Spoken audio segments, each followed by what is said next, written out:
Bonjour à toutes et à tous et bienvenue dans cette nouvelle vidéo dans laquelle on va essayer d'analyser avec vous très rapidement quelques actualités qui ont marqué la semaine dernière, donc de l'actualité qui est en lien avec le marché de la crypto-monnaie, avant de vous montrer mon portefeuille, sachant que j'ai fait quelques mouvements. Alors, cette fois-ci, j'ai décidé de changer un peu le format, en tout simplement en catégorisant les différentes, informations, c'est-à-dire les différentes, actualités, que j'essaie un peu de travailler pour vous. Donc on va retrouver dans chaque vidéo à partir de maintenant, des actualités liées au marché d'une manière générale et à la performance, de certains cryptos comme le Bitcoin, l'Ethereum ou Solana, donc ça dépend aussi du contexte. On va avoir aussi une section liée tout simplement à l'actualité réglementaire et politique, une autre section à l'adoption et à l'utilisation du Web3 ou du domaine de la crypto-monnaie, tout simplement. N'hésitez pas en tout cas à me dire si vous avez d'autres catégories à me préconiser. Alors sans trop tarder, on commence du coup par l'événement majeur qui a marqué l'actualité politique euh, en France, mais aussi en Europe et qui est pas mal regardé aussi, qui était pas mal regardé dans le monde entier. C'est les législatives anticipées en France. Donc là, dimanche dernier, on a eu les résultats définitifs, donc après un deuxième tour. Contre toute attente, donc on a le nouveau Front populaire qui a gagné ces élections avec 182 sièges, donc loin d'une majorité absolue. Derrière lui, on a le camp présidentiel, donc avec 168 sièges. Et enfin, on a le RN avec 143 sièges, occupant la troisième partie dans cet hémicycle-là. Alors, pourquoi je parle des élections législatives? Tout simplement parce que ces élections législatives ont un impact, certes indirect, mais un impact tout de même sur le marché des crypto-monnaies. Et les résultats du coup des élections peuvent influencer les perspectives d'investissement. Donc on peut avoir des impacts liés à la réglementation, puisque certains partis, par exemple, sont hostiles à la crypto-monnaie, d'autres sont moins hostiles à la crypto-monnaie. On a aussi l'impact sur la volatilité, puisque les élections législatives peuvent entraîner justement une volatilité accrue sur les marchés financiers d'une manière générale. Et on a aussi un impact sur la confiance. Encore une fois, peuvent influencer tout simplement la confiance des investisseurs en fonction des différents partis. Et aussi, ça, je pense qu'on en a déjà discuté. On a, d'un point de vue candidature, donc on a eu une candidate Bitcoin, donc qui s'appelle Aurore Galvez, donc qui a, comme on l'a vu, s'est présentée en tout cas aux législatives, aux dernières législatives, donc c'est la première candidate à défendre le Bitcoin en France. Donc elle s'est présentée sans étiquette politique, en tout cas sans les étiquettes standards ou classiques. Elle est tout simplement avec pro Bitcoin, donc avec projet Bitcoin. Et puis elle la met justement en avant les valeurs de la décentralisation et tout ce qui est tout ce que peut apporter en tout cas le milieu du Bitcoin ou du Web3 d'une manière générale. Donc c'est encourageant, même si malheureusement elle n'a pas gagné, hein, donc c'est dans la huitième circonscription de l'Isère, mais ça reste quand même une bonne initiative qui pourrait encourager d'autres candidats à intégrer les crypto-monnaies dans les programmes, parce que les projets en tout cas qui portent sur le Web3 sont quand même assez marginaux dans les programmes des différents candidats. Donc c'est très intéressant. Alors, on a un Bitcoin du coup en un mois qui perd environ 19%. Donc là aujourd'hui on est à 18,18%. Et ce, on l'a déjà vu, c'est dû à plusieurs raisons. Donc la première, c'est tout simplement l'annonce ou la détection des mouvements du gouvernement allemand qui a commencé à bouger ses bitcoins et les envoyer sur des wallets. Et du coup, on soupçonne que une certaine volonté, en tout cas, à les vendre. Donc ça crée une pression vendeuse. Et on a eu aussi l'annonce de Mt. Gox qui a justement va en tout cas rembourser ses clients avec une somme quand même qui est, enfin, une quantité de Bitcoin assez significative. Donc tout ça n'aide pas.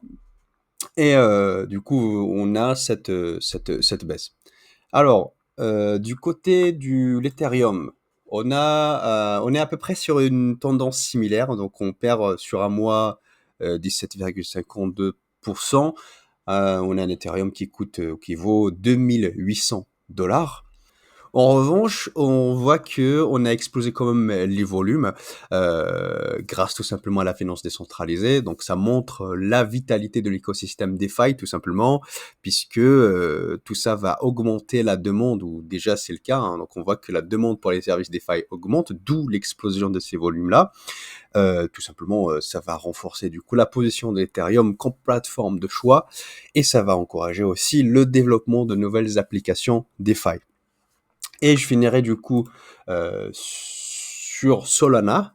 Donc Solana, c'est un peu volatile, hein, et il faut savoir que voilà, on sait que potentiellement des ETF Solana au comptant pourraient bientôt être approuvés. Ce n'est pas encore le cas. Mais c'est très, très important pour le projet puisque ça va augmenter sa crédibilité, ça va encourager aussi les investisseurs institutionnels à investir dans Solana et aussi à pas importer ou emmener des flux ou de la liquidité supplémentaire dans tout l'écosystème crypto. Et aussi, bien sûr, il y aura forcément un impact sur le prix de Solana. J'ai vu des articles qui estiment ou qui prévoient un Solana autour de 1200 ou 1300 dollars. Donc, pratiquement un fois 10. Encore une fois, ce n'est pas un conseil en investissement. Mais effectivement, ce projet a un énorme potentiel.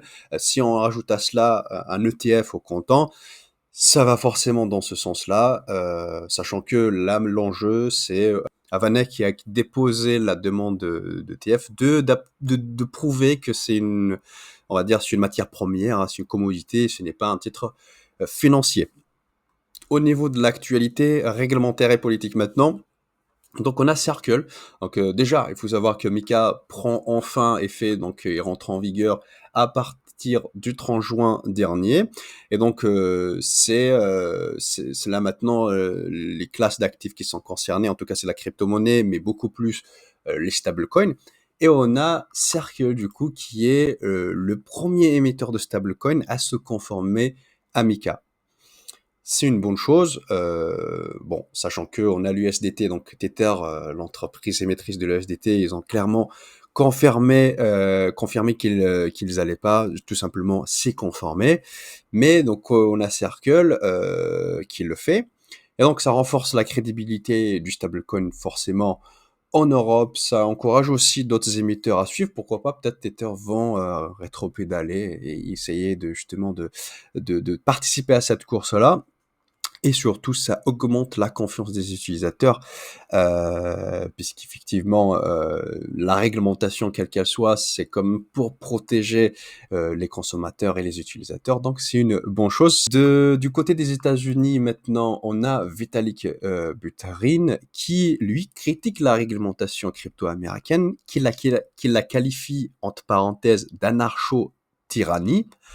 Entre autres, il souligne les incohérences dans la régulation, l'impact aussi potentiel sur l'innovation dans les secteurs. Donc pour lui, ça va forcément faire fuir, en tout cas fuir les investisseurs et les développeurs.